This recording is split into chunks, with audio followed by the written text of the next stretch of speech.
Começa agora o programa Visão Espírita, um programa a serviço do movimento espírita na 18ª região.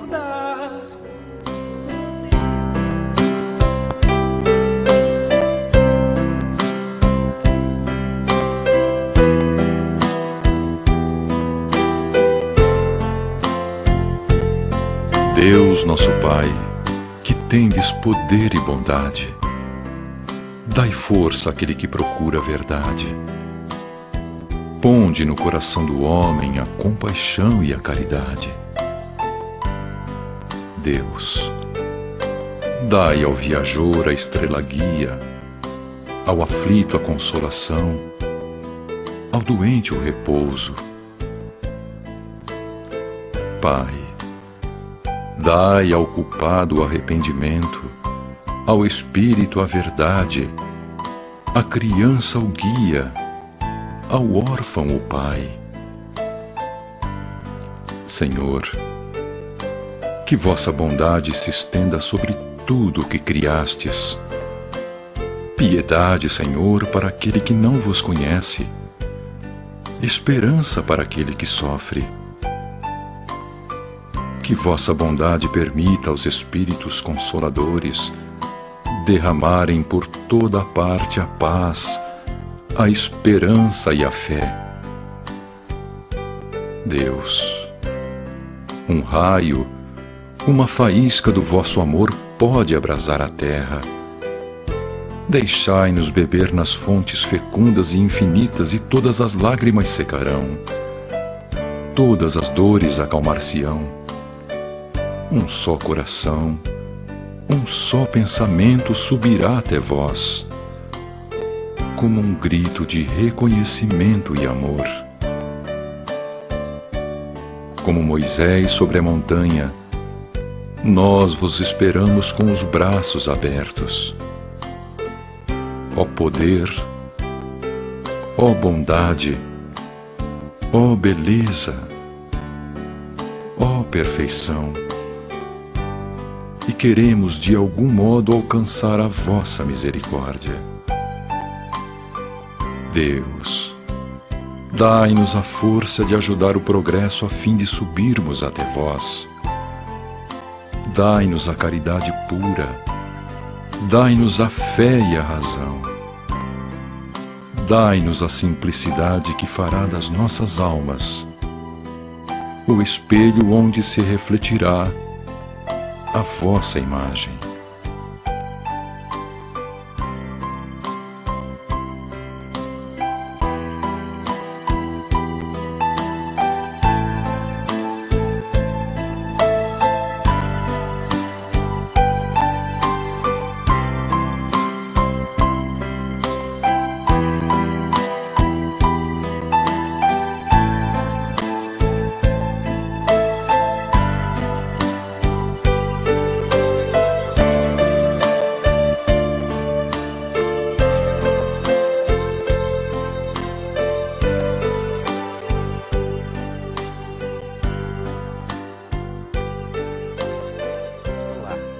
Como o Espiritismo nos ajuda a entender o mundo de hoje? É isso que o nosso programa se propõe a mostrar em conversa com estudiosos do Espiritismo. E o tema do nosso programa de hoje é sobre o céu e o inferno. Para você, esses lugares existem? Prepare-se, Entre Dois Mundos está começando agora.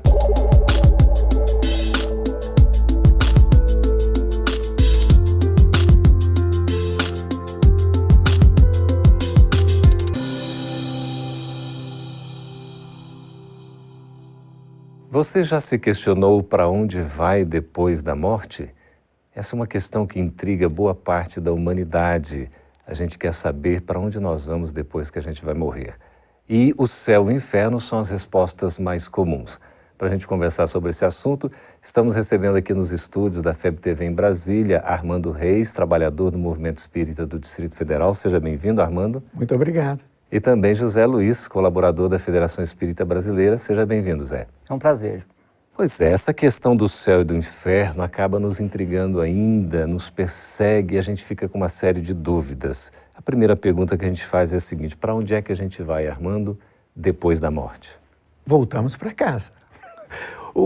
Estamos na Terra, que é uma escola, em um hospital, de passagem, buscando aperfeiçoar o nosso conhecimento, a nossa convivência com a lei divina, que é a vontade do Pai. No dia em que nós cumprirmos as nossas metas de nos amarmos por meio do amor que possamos oferecer ao próximo, nós conseguiremos sair dessa roda viva que se chama ida e vinda, né? Ou reencarnações. E aí, Zé, como é que é esse nosso futuro? Zé, essa pergunta é importante, interessante, porque ela já nos mostra que nós já temos um entendimento que a vida não termina no túmulo. E hoje, segundo dizem os especialistas, em torno de 98% da população já acredita numa vida após a morte. E o Espiritismo vai além ainda, porque ele explica que também não começa no berço. A vida ela vem antes, passa por essa passagem, esse estágio aqui na Terra, e depois nós retornamos para o nosso mundo espiritual, que é a casa de todos nós.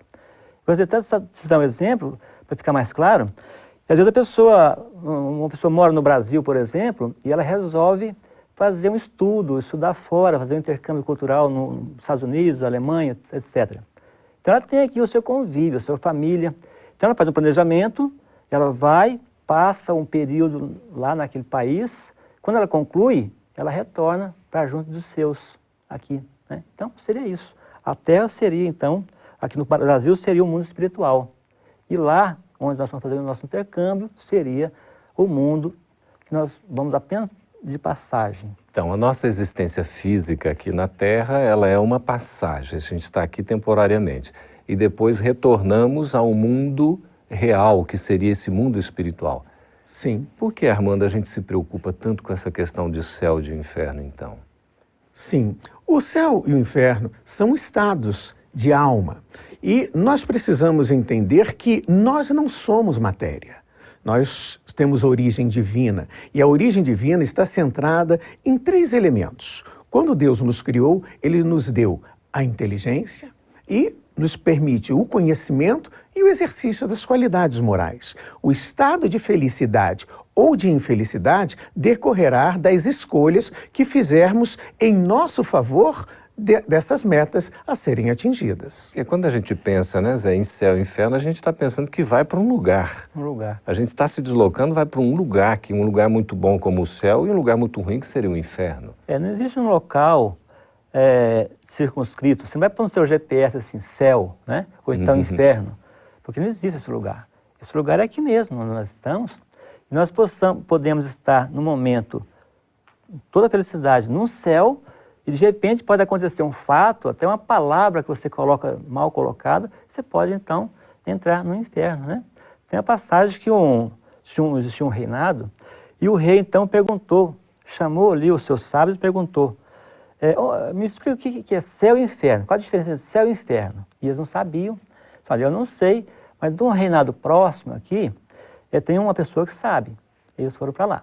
Aí chegando lá, o rei abriu a porta, invadiu a casa desse sábio e perguntou, estou aqui, você vai me falar agora o que é céu e o que é inferno? Qual a diferença? Aí o sábio, muito tranquilo, disse, olha, só invade a minha casa dessa maneira, me fazer pergunta, então não tem esse direito. Tem sim, que eu sou um rei. Não o rei do meu reinado. Aí ele tirou a espada e botou na garganta do cidadão, me responde agora o que é céu e o que é inferno. Isso é o inferno. Aí o senhor ficou muito sem graça, o rei muito sem graça, guardou a espada, disse, olha, me desculpa, realmente não tenho o direito de invadir sua casa e fazer essas perguntas. Me desculpa que eu estou indo embora. Quando ele virou as costas, o sábio falou assim, esse é o céu. Interessante. Quer dizer, é um estado interior. O céu está dentro de nós, então? Sim. Assim como o inferno? Assim como o inferno. Também. E qual é a segurança desse céu ou desse inferno? É de nós cumprirmos a vontade do Criador. O que é o Evangelho? O Evangelho é um roteiro que já foi vivenciado pelo Cristo do caminho mais curto e mais seguro de se chegar a esse reino dos céus. Então, o estado de felicidade ou infelicidade no futuro depende do que a gente está fazendo no presente, Zé? Com certeza. E nós temos já esse conhecimento do mundo espiritual, esse conhecimento dessa vida futura, e também do nosso passado, nós somos credores do nosso passado, nós já temos esse entendimento, fica mais fácil a gente trabalhar com essa visão. Isso nos ajuda, a fé no futuro nos ajuda muito para que nós possamos trabalhar com esse objetivo, o objetivo de procurar um lugar melhor para todos nós, né? Com as nossas ações, com nossos atos, com aquilo que nós fazemos aqui na Terra. O que fazer para conquistar isso aí, Zé Armando, esse céu que a gente tanto busca? Sim, para que a gente possa conquistar a felicidade, não a alegria, porque ser alegre é fácil. Nós precisamos entendermos que a vida está apoiada no princípio de utilidade. Só é feliz quem é útil. André Luiz dizia, né, que quem não vive para servir, não serve para viver. Quando nós compreendermos a profundidade desse ensinamento, nós conseguiremos entrar no reino dos céus. Emmanuel tem uma frase fantástica, em que ele diz que o amor é o ouro vivo da vida, em contraposição ao ouro morto, que é o fio metal. É a caridade, né, Geraldo? Fora da caridade não há salvação, que é a máxima da doutrina espírita. E Kardec perguntou para os espíritos o que é a caridade conforme o entendimento de Jesus. Eles responderam, né, com 3 palavras. Questão 886. É benevolência para com todos, indulgência para com as imperfeições dos outros e o perdão das ofensas. É só isso, fácil, né? Pois é tão simples, né? Quem vive em estado de caridade ou praticando a caridade vai estar aí preparando um caminho feliz, então. Está preparando, não quer dizer, né? Mas ele já está no caminho. O caminho certo é esse, é a caridade, o amor ao próximo, fazer aos outros aquilo que você gostaria que os outros lhe fizessem. Nós gostaríamos de mostrar aqui aos nossos amigos espectadores esse documentário que foi produzido pela FEB TV sobre o tema que nós estamos conversando, que é o céu e o inferno. E aqui tem o depoimento de vários entrevistados, várias pessoas aí estudiosas da Bíblia, do Evangelho, que estão nos compartilhando informações importantíssimas. O DVD está disponível para quem tiver interesse, aquisição, vocês podem procurar aí no site da Federação Espírita Brasileira, o endereço está aí embaixo no nosso vídeo. Nós queremos agradecer aí a participação, vamos para um breve intervalo e voltamos daqui a pouquinho um programa Entre Dois Mundos.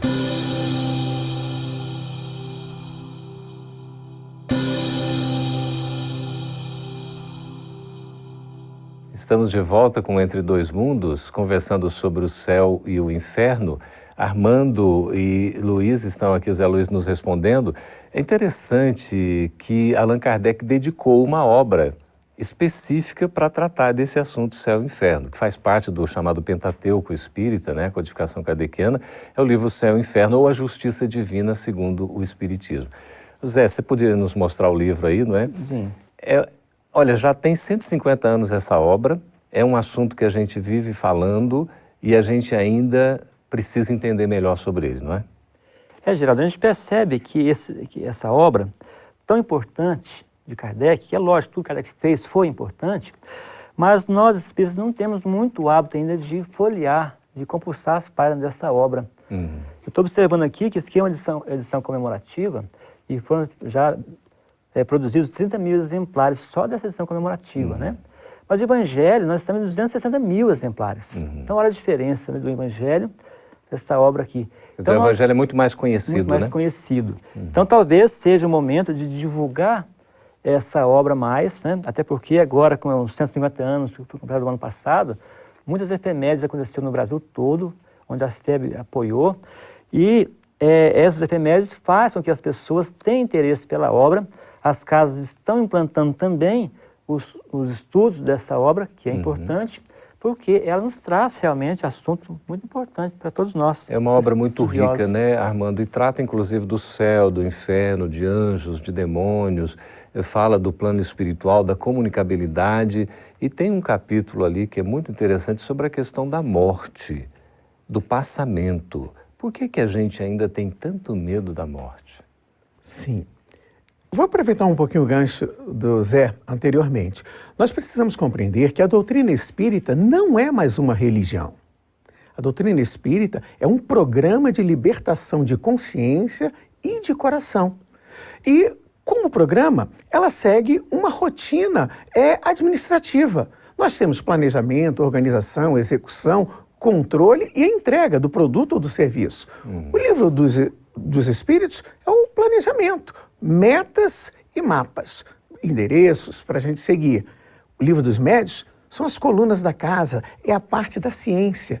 O Evangelho é a ética e a moral. Né? O Céu e o Inferno é um livro de relatórios, de casos, de estudos, de depoimento. No dia que nós entendermos que, se seguirmos essa programação, nós afastaremos o medo de nossas vidas, porque o medo é filho do desconhecimento. E o medo gera também a dúvida. A ignorância traz medo e dúvida que nos travam em nossa caminhada. E o conhecimento, Zé, do Espiritismo facilita, então, a gente superar esse medo. Com certeza. Na verdade, essa obra, Geraldo, falando mais um pouquinho da obra, nós entendemos que nós passamos por uma fase de evolução. Né? Vamos observar os transportes dos dias de hoje, é muito diferente dos transportes que existia há 2000 anos, há mais que isso. A comunicação, então, nem se fala. Então, o pensamento religioso também evolui. E é isso que Kardec quis fazer nessa obra, né, onde trouxe uma grande revolução do pensamento do homem aqui, né? Por exemplo, você fala do céu e inferno, aquele céu contemplativo, aquele céu de ficar tocando arpinhas lá no mundo espiritual, que seria um tédio, né? Você fica a eternidade ali. É um verdadeiro inferno. E o verdadeiro inferno, né? E o inferno é aquele caldeirão, né? Aquele local incandescente ali. Então, Kardec deveria nos trazer, né? Apagar todas essas figuras mitológicas e trazer uma verdade. Porque o Espiritismo é a verdade. É que interessante a contribuição da obra, né, que se divide em duas partes, né? O Armando está falando do relatório, enfim, os depoimentos que estão na segunda parte do livro. A primeira parte é todo um arcabouço, né, doutrinário, teórico, trazendo essas experiências de diversas religiões, os entendimentos, e Kardec apresentando a visão espírita, não é? Tem até o Código Penal da Vida Futura, não é isso? O primeiro capítulo é o porvir do nada, né? Quer dizer, aquela pessoa que não sabe para onde vai. É igual você imagina assim, uma montanha russa, você sobe naquele carrinho assim, de repente você não sabe o que vai acontecer, né? Isso traz o quê? Um medo. Quando nós não conhecemos, não sabemos para onde nós vamos... Uma insegurança, né? É insegurança, né? Então, essa questão. Depois vai falar do temor da morte, do céu, do inferno, dos anjos, dos demônios. Então, fantástico. E na segunda parte, traz aqueles relatos de espíritos em várias condições de desencarne, né? Espíritos já em condições medianas, espíritos imperfeitos, espíritos suicidas, espíritos criminosos. Isso é muito rico, né? Inclusive os sofredores, né, Armando? Sim. A respeito do que ele disse, e você comentou o Código Penal da Vida Futura, a gente precisa compreender que o Cristo fez uma mudança de rota nas nossas existências. Moisés apresentou Deus como um juiz, e um juiz rigoroso. Jesus já o trouxe com a imagem de pai. E aí a gente vê que o próprio Criador estabeleceu normas. Numa das normas ele diz, não julgueis para não serdes julgados. Pergunto, Deus pode julgar? Não. Ele se autoproibiu do julgamento. Cabe uma segunda pergunta, como ele vai exercer a justiça se não é juiz, nem julgador?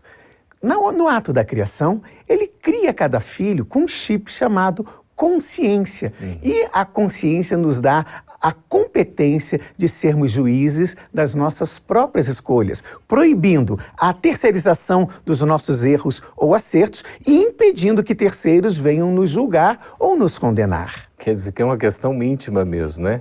É interessante essa forma de linguagem, né, que o Armando está usando, trazendo para a atualidade aí, até da administração, da gestão, né? E é uma realidade. O Espiritismo, ele vem atuando em todos os segmentos. A questão da consciência, né, Zé, que está lá na questão 621, não é? 621. Onde é que está escrita a lei de Deus, né? No Livro dos Espíritos, coloca que está na consciência. O que significa ter a lei de Deus escrita na nossa consciência? Justamente, né? Primeiramente, explicar o que é essa lei natural que fala, né? Outra questão também. A lei natural é a lei de Deus. É ela que diz o que o homem deve e que não deve fazer. E o homem só é infeliz quando dela se afasta, né? Então, a ideia da gente ter a lei da consciência gravada em nossas cabeças, nossas mentes, é que nós somos donos de nós mesmos, artífices do nosso próprio futuro, porque nós temos a consciência. Podemos dizer assim, eu não sabia. Agora, cabe a gente ir abrindo essa consciência, como diz Leon Denis, as potências da alma, que está em germe dentro de nós, e nós temos que desenvolver essas potências, né? E a consciência é uma dessas potências. Quanto mais nós vamos abrindo esse leque, mais nós vamos abrindo para a compreensão né, de nós mesmos, não a compreensão do mundo, dos amigos, não. A compreensão tem que ser, primeiramente, de nós mesmos. O que fazer para ter uma paz de consciência? Sim.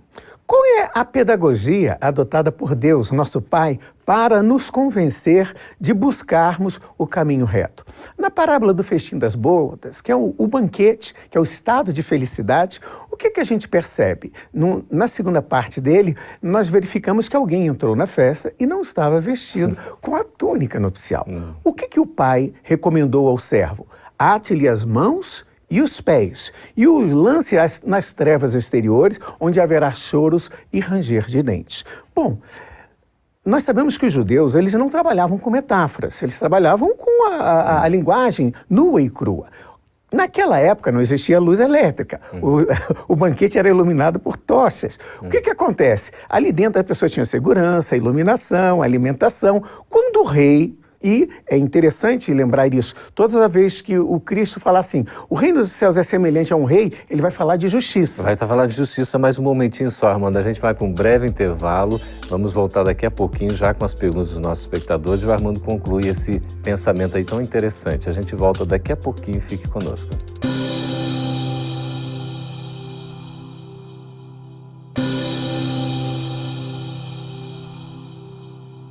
Estamos de volta com Entre Dois Mundos e o Armando estava nos explicando aí a respeito de uma questão muito interessante. Queria que você concluísse o pensamento, por favor, Armando. Sim. Então, quando Cristo fala que o reino dos céus é semelhante a um pai, ele vai tratar da questão da misericórdia. E naquela parábola, quando ele manda atar os pés e as mãos e lançá-los na treva exterior, nós lembramos, a festa era à noite.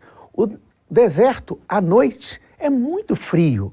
Por que ele chorou? Porque ele foi retirado de um ambiente acolhedor, quente. Por que os dentes estavam rangendo? Em razão da temperatura, menos 50 graus no deserto à noite. Aí o que ocorre? O filho só lembra do pai quando ele está num momento de crise. A chave de voltarmos para o banquete está nas nossas mãos. Olha só, que explicação interessante, né? Atualizando aí o nosso entendimento. Vamos agora para as perguntas dos nossos espectadores. A Vera Lúcia Rocha, do Paraíso, em São Paulo, ela pergunta assim, perdi meu filho em um acidente de carro e de forma muito brutal. Gostaria de saber como é a passagem de quem sofre esse tipo de desencarnação, Zé. Geraldo, todos nós temos, digamos assim, uma desculpa para morrer, né? Um fica numa cama vários meses ali, passando por um sofrimento, e o sofrimento é depurador. Então, as pessoas que ficam numa cama esperando, ele tem um certo preparo, né? Porque a gente percebe que muitas pessoas que ficam muito tempo numa cama, ele passa um momento, ele começa a enxergar entes queridos seus que já apareceram, que estão ali próximos, ou seja, um preparo espiritual para acolher aquele ser. A morte violenta, ela não acontece isso. Então, é como se você estivesse dormindo um sono profundo e viesse alguém te passa um susto. Você acorda e fica assim meio atordoado, não sabe o que está fazendo. Mas para isso existe também no plano espiritual os espíritos que vão acolher e dar a esse espírito as condições para que ele recobre a sua consciência e comece, né, a sua nova jornada. Nunca falta assistência, Nunca falta né, assistência, não falta. Certo. A Rose Matos, de Uruguaiana, no Rio Grande do Sul, Armando, pergunta o seguinte: meu pai desencarnou e sempre sonho com ele, mas durante o sonho eu não escuto a voz dele. Por quê? Sim. A bênção do sono é uma porta de comunicação com os entes familiares. Como dissemos anteriormente, a vida é dia e noite, 12 horas de luz e 12 horas de sombra. Seria muita crueldade de um pai impedir o relacionamento entre os irmãos e entre os filhos. Por isso, há necessidade de nós dormirmos para, ao voltarmos à pátria espiritual, obtermos conselhos, orientações, apoios e matarmos um pouquinho dessa saudade. Às vezes não se ouve a voz diretamente, né? Mas você sente a presença, não é isso? É porque, na verdade, né, Geraldo, nosso corpo físico não é perfeito. Então, o espírito, o que foi conversado, foi gravado no perispírito, mas a minha parte material que não teve acesso. né? Devido à imperfeição dos nossos sentidos. Às vezes não se recorda com clareza, Mas não recorda né? com clareza. Mas o mais importante é digamos assim, uma lembrança reconfortante, não é isso? Só o próprio fato da presença, então a Rose pode se sentir consolada nesse sentido. Com certeza. Né? A Carla Alves, do Rio de Janeiro, pergunta o seguinte: o que devo fazer para ir para o céu? Ixi, quando ela descobrir, ela nos fala que a gente também quer saber, né? Bom, para ir para o céu nós já falamos mais, né? Já falamos isso aqui nesse programa de hoje. Nós amarmos o nosso próximo, fazer a caridade. A caridade, como diz Paulo de Tarso, aquela caridade que ele ensinou, que vamos encontrar lá na Epístola aos Coríntios, capítulo 13, a primeira epístola. A caridade é a caridade que ele diz que ainda que eu falasse a língua dos anjos e dos homens, e se não tiver caridade, seria como um metal que soa como um sino que tine. Então, quando o metal soa, você ouve um badalar de um sino, aquilo te emociona, é bonito, mas não faz nenhuma transformação para a gente. Então, nós temos que fazer justamente a caridade com os nossos próximos, nossos semelhantes. Esse talvez seja o melhor caminho. Né? Mateus Linhares, de Brasília, Armando, pergunta o seguinte: o umbral é o inferno? Não. O umbral é só uma passagem, é um portal, né? E o inferno é só aquelas trevas exteriores, temporárias, para que a gente possa reconectar com o nosso Pai. Todos nós vamos passar, de certa maneira, pelo umbral nesse sentido de passagem, não é isso? Com certeza, né? É um local como se fosse assim, uma clínica de recuperação, de desintoxicação, né? Dos nossos pensamentos. Nós criamos aqui muitos pensamentos nocivos até, né? E diz aqui no livro Nosso Lar que é uma região de esgotamento de resíduos mentais. Isso é umbral. Onde se queima a prestação, o material deteriorado das ilusões que a criatura adquiriu por atacado. Né? Então aqui na Terra nós adquirimos muitas mazelas. E nós, para entrar no mundo espiritual, verdadeiramente, temos que primeiramente fazer essa asepsia, limpar esses resíduos mentais para poder adentrar. Tem aquele caso daquela mulher aquela mulher queria entrar no nosso lar, mas ela tinha várias manchas no corpo. Não pôde entrar. Não pôde entrar por quê? Porque ela não tinha recuperado ainda desses resíduos mentais. É interessante. O nosso esforço é no sentido, né, de passar rapidamente pelo umbral, ou só como uma passagem realmente, ficar ali o menos tempo possível, né? Aí é um esforço de cada um, né? A Maria Rosa, de Campo Grande, Mato Grosso, pergunta o seguinte: podemos acreditar em anjos dos céus e demônios do inferno? Isso são denominações humanas, né? Na verdade, seremos anjos na medida em que brilharmos a nossa própria luz. Agora, para brilhar a luz, aproveitando já que o Luiz falou sobre a passagem da caridade do Paulo, de falar a língua dos anjos, a parte final desse texto é maravilhosa. Quando o próprio Paulo diz, há 2000 anos atrás, que no futuro a caridade é a única que vai permanecer.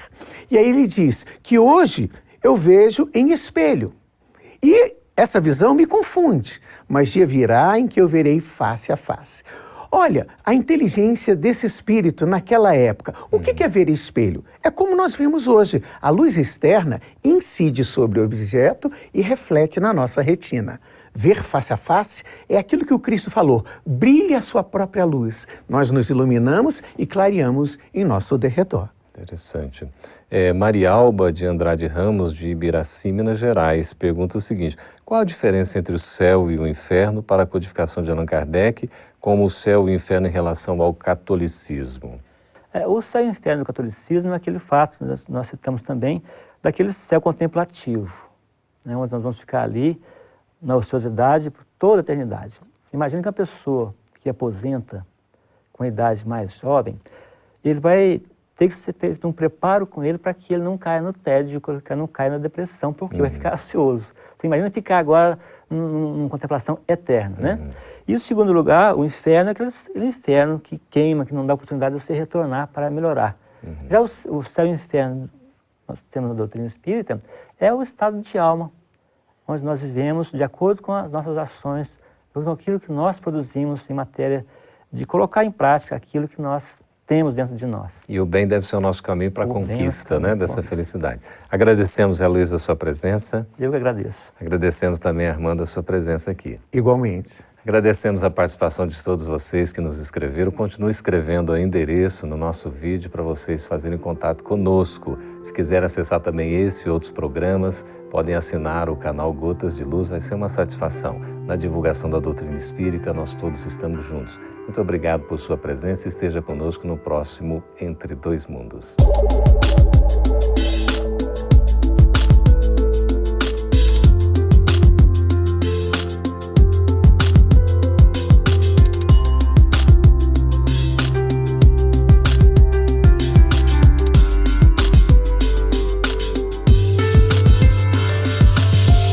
Está ouvindo programa Visão Espírita.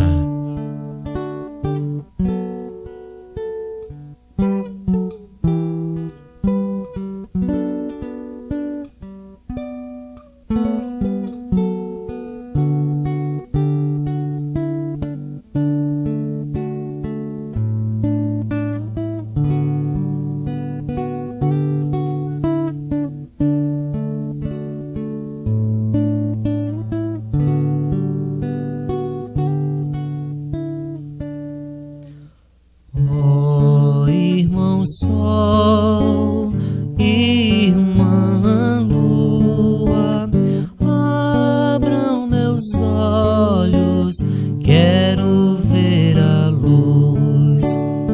Ó irmão vento, irmã brisa, cantem pra mim canções que tragam paz. Que onde eu for, que eu leve o amor. Que onde eu for, que eu leve o amor. Quando sozinho no mundo me encontrei, busquei no amor caminhos de me achar. Vi lindas flores, verdes campinas, ouvi as aves falando-me de paz. Ó irmão sol, irmã lua, quero também saber mostrar a luz. Ó irmão vento, irmã brisa, hoje eu canto caminhos para a paz. E onde eu for, que eu leve o amor. Que onde eu for, que eu leve o amor.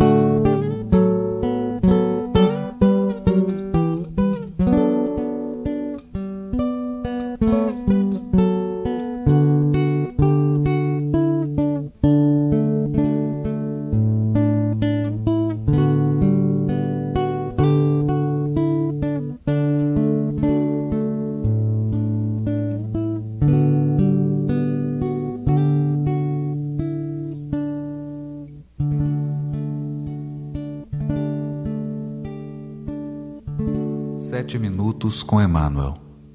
Evangelho de Marcos, capítulo 1, versículo 38. Comentário do livro Caminho, Verdade e Vida, capítulo 38, intitulado Pregações. E ele lhes disse: Vamos às aldeias vizinhas, para que eu ali também pregue, porque para isso vim. Marcos 1, versículo 38.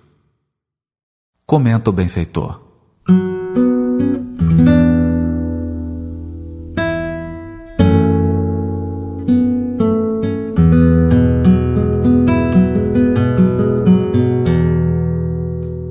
Neste versículo de Marcos, Jesus declara ter vindo ao mundo para a pregação. Todavia, como a significação do conceito tem sido erroneamente interpretada, é razoável recordar que, com semelhante assertiva, o mestre incluía no ato de pregar todos os gestos sacrificiais de sua vida. Geralmente, vemos na Terra a missão de ensinar muito desmoralizada. A ciência oficial dispõe de cátedras. A política possui tribunas. A religião fala de púlpitos. Contudo, os que ensinam, com exceções louváveis, quase sempre se caracterizam por dois modos diferentes de agir. Exibem certas atitudes quando pregam e adotam outras quando em atividade diária. Daí resulta a perturbação geral, porque os ouvintes se sentem à vontade para mudar a roupa do caráter. Toda dissertação moldada no bem é útil. Jesus veio ao mundo para isso. Pregou a verdade em todos os lugares. Fez discursos de renovação. Comentou a necessidade do amor para a solução de nossos problemas. No entanto, misturou palavras e testemunhos vivos, desde a primeira manifestação de seu apostolado sublime até a cruz. Por pregação, portanto, o Mestre entendia igualmente os sacrifícios da vida. Enviando-nos divino ensinamento, nesse sentido, conta-nos o Evangelho que o Mestre vestia uma túnica sem costura na hora suprema do Calvário.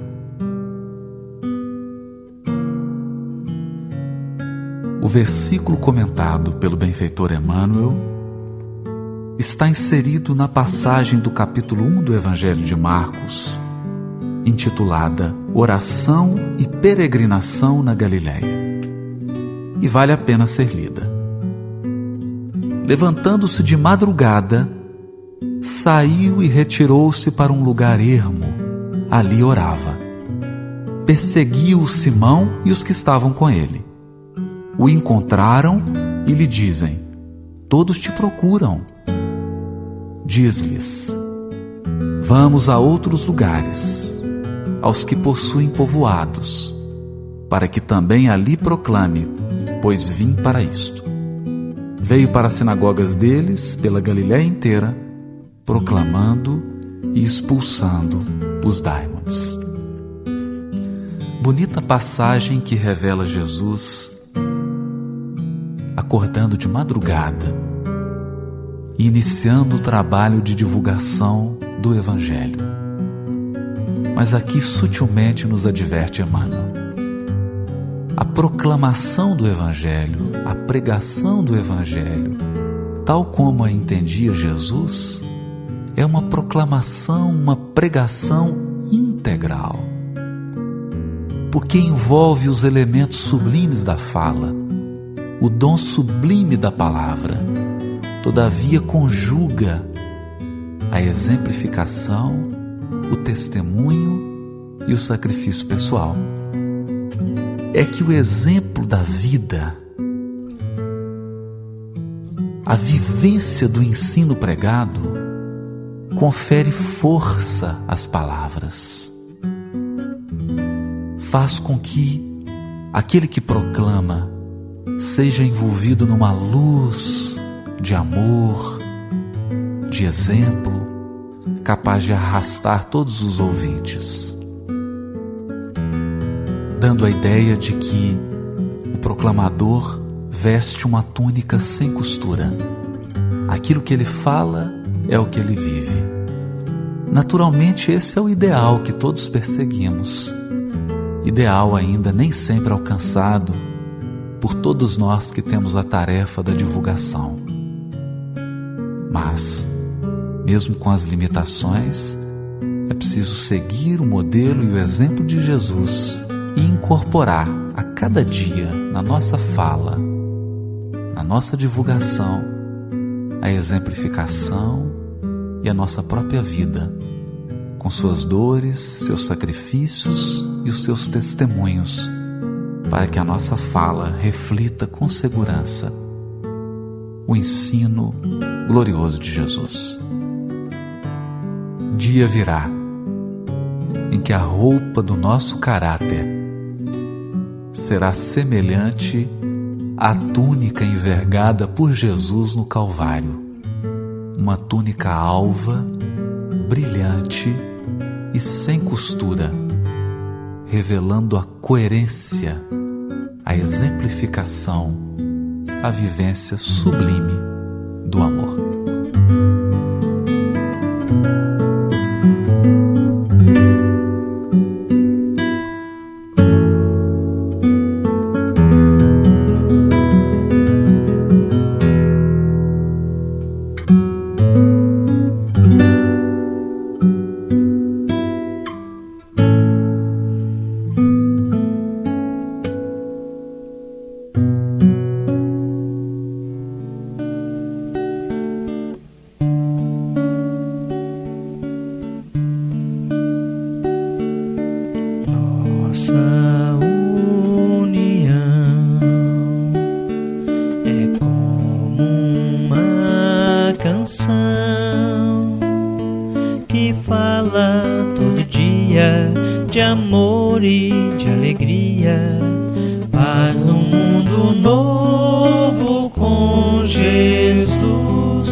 Se concretizou em sonhos de real fraternidade, amor, real fraternidade, amor, real fraternidade, amor.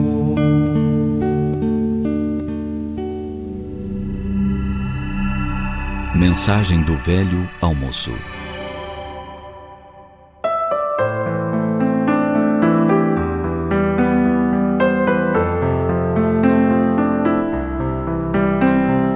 Você já foi criança um dia, mas os anos se dobraram e fizeram de você um jovem, quase adulto.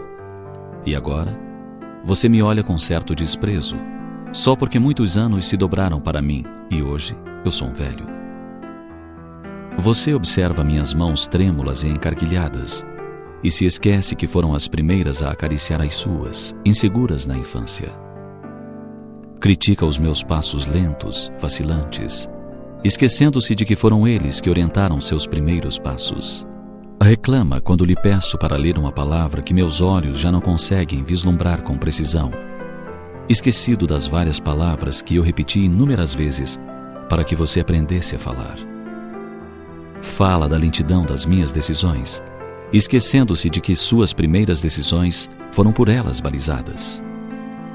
Diz que eu sou um velho desatualizado, mas eu confesso que pensei muito pouco em mim para fazer de você um homem de bem.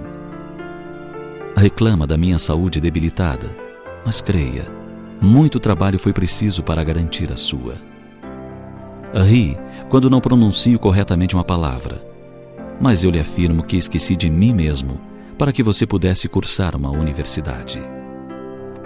Diz que não possuo argumentos convincentes em nossos raros diálogos.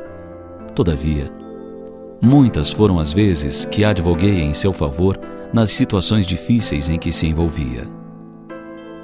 Hoje você cresceu. É um moço robusto e a juventude lhe empolga as horas. Esqueceu sua infância, seus primeiros passos, suas primeiras palavras, seus primeiros sorrisos. Mas acredite, tudo isso está bem vivo na memória deste velho cansado, em cujo peito ainda pulsa o mesmo coração amoroso de outrora. É verdade que o tempo passou, mas eu nem me dei conta. Só notei naquele dia em que você me chamou de velho pela primeira vez, e eu olhei no espelho. Lá estava um velho de cabelos brancos, vincos profundos na face e um certo ar de sabedoria que na imagem de ontem não existia. Por isso eu lhe digo, meu jovem, que o tempo é implacável e um dia você também contemplará o espelho e perceberá que a imagem nele refletida não é mais a que hoje você admira. Mas você sentirá que em seu peito o coração ainda pulsa no mesmo compasso, que o afeto que você cultivou não se desvaneceu, que as emoções vividas ainda podem ser sentidas como nos velhos tempos, que as palavras amargas ainda lhe ferem com a mesma intensidade, e que apesar dos longos invernos suportados, você não ficou frio diante da indiferença dos seres que embalou na infância. Por isso que eu lhe aconselho, meu filho, não ria nem blasfeme do estado em que eu estou. Eu já fui o que você é, e você será o que eu sou.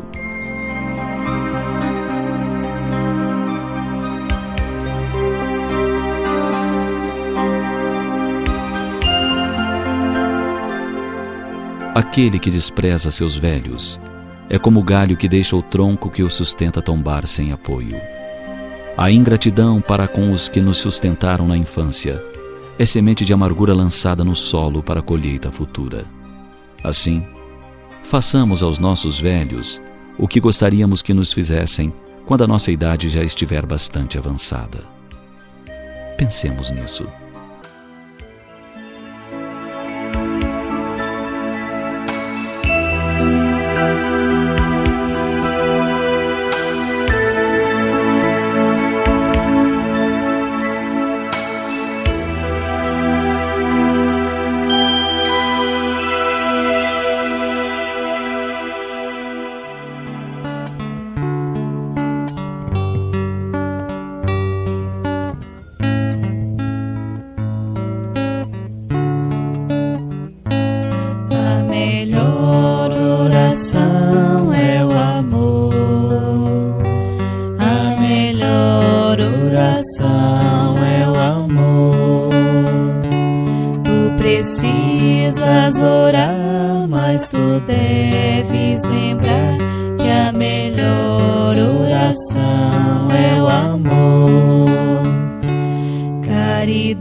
Gentileza, auxílio e perdão são as preces sublimes do teu coração. Gentileza, auxílio e perdão.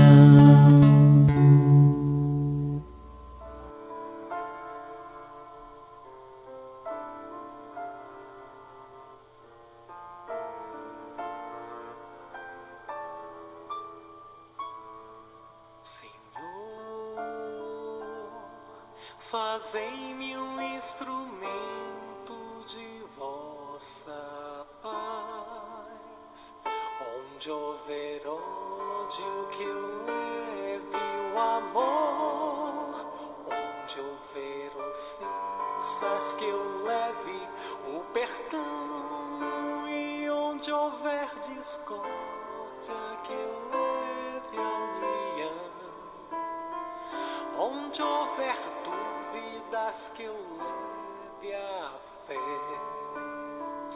onde houver erros que eu leve a verdade, onde houver desespero que eu leve a esperança, onde houver tristeza que eu leve a alegria, e onde houver trevas que eu leve a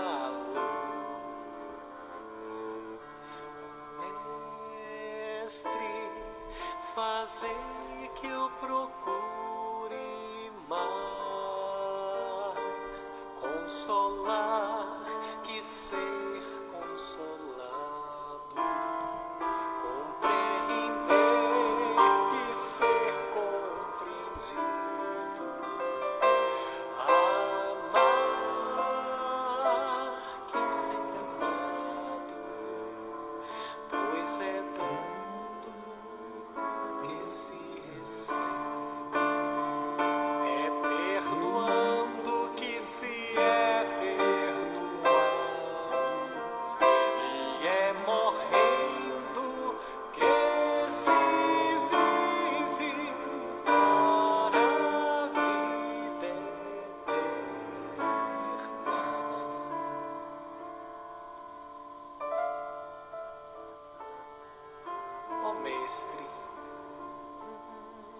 fazei-me um instrumento de vossa paz.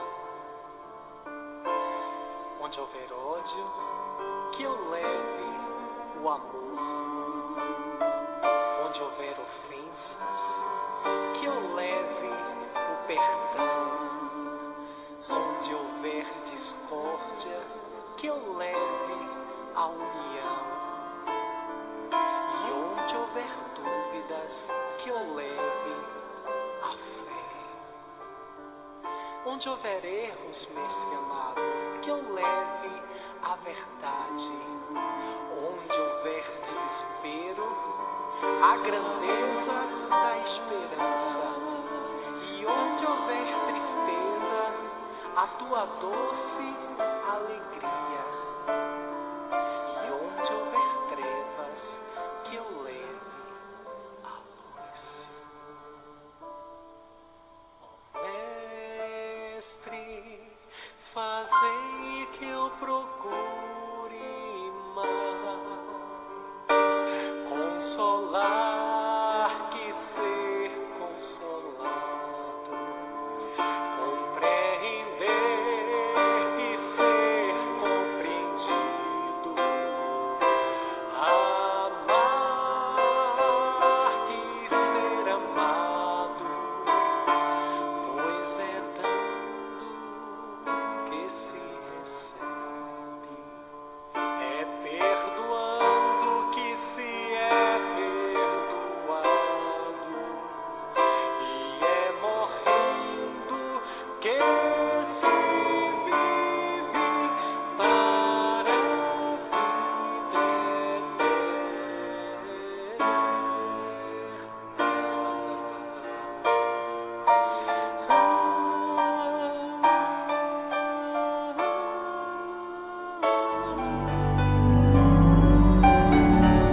Jovens e jovens.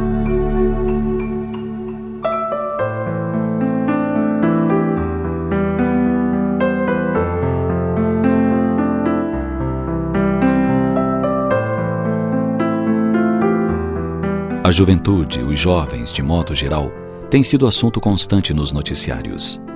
Fala-se das jovens adolescentes que engravidam prematuramente, de jovens perdidos no lodaçal dos vícios, de jovens que põem fogo em índios e mendigos, de jovens tresloucados que se arrebentam em acidentes violentos nas competições ilegais, chamadas rachas.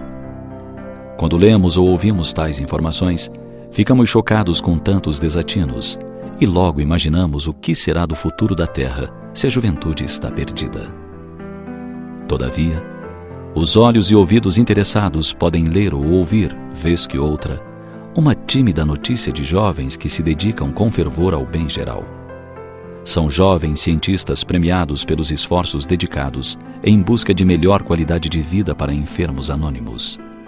Jovens que se entregam de corpo e alma às artes, exaltando o bem e o belo. Com habilidade, extraem sons melodiosos dos teclados.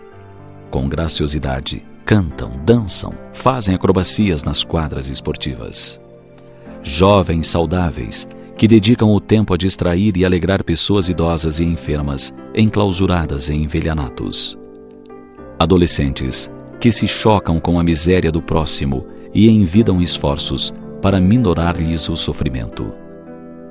Tantos são os jovens que são arrimo da família, que trabalham de sol a sol na lavoura, regando com o próprio suor a terra generosa de onde retiram o sustento. Jovens médicos que com mãos hábeis fazem cirurgias extraindo tumores dos corpos sem deixar vazio o coração dos pacientes desesperados. Jovens que, apesar de conquistarem a fama, não se permitem a promiscuidade, nem se prestam a promover produtos que incitam aos vícios ou aos desregramentos na área da sexualidade.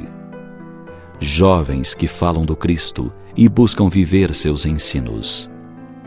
Como podemos perceber, há jovens e jovens. Se o bem fosse mais divulgado, certamente seria imitado e adotado como postura por tantos jovens indecisos, inseguros, que acabam se decidindo pela maioria, ou pelo que pensam ser a maioria. Assim, tenhamos a certeza de que a juventude não está perdida e que o futuro já está acontecendo hoje, com essa força juvenil saudável e entusiasta, capaz de derrubar as estruturas apodrecidas da sociedade em que vive e fortalecer os costumes sadios e promissores vigentes.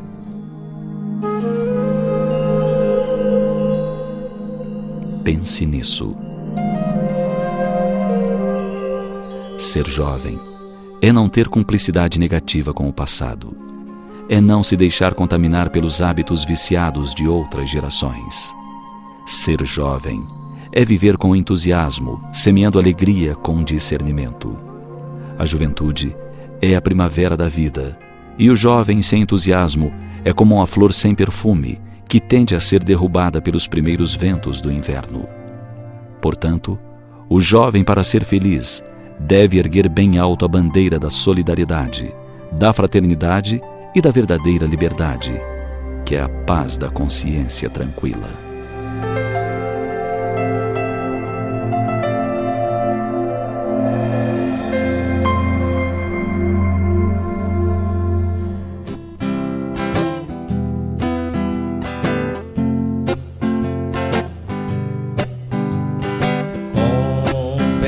Estrada, com a direção já traçada, eu vou seguir.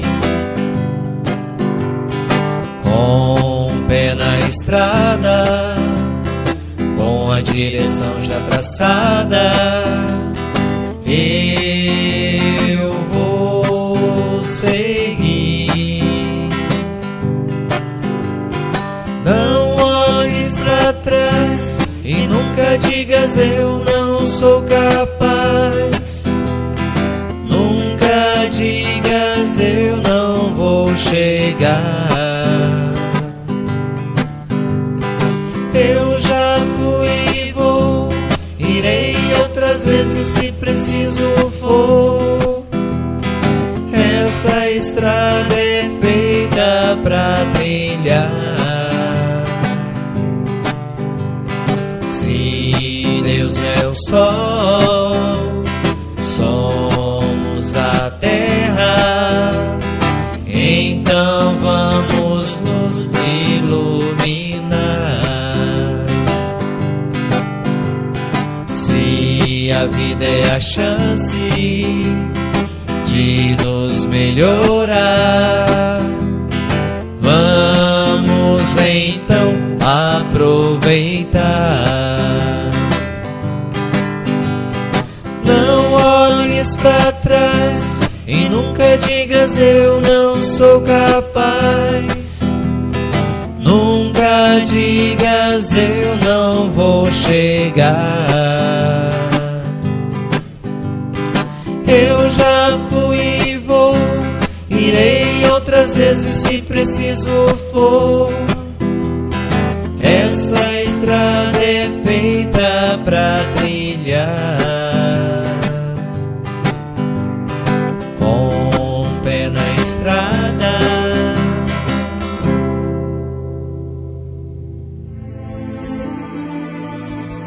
Senhor, Tu nos deste o Brasil por pátria de luz para o trabalho. Ajuda-nos a viver de modo a nos transformarmos nos Teus braços no mundo. Contudo, nesta hora grave pela qual passa o povo brasileiro, faze com que os ensinamentos do Cristo nos permitam contribuir de forma lúcida e competente. Então, Senhor, conceda-nos um momento para pedirmos por esta nação e, sobretudo, por nossa gente. Que nenhum brasileiro seja o símbolo da guerra. Que nenhum de nós fomente a discórdia e a desunião.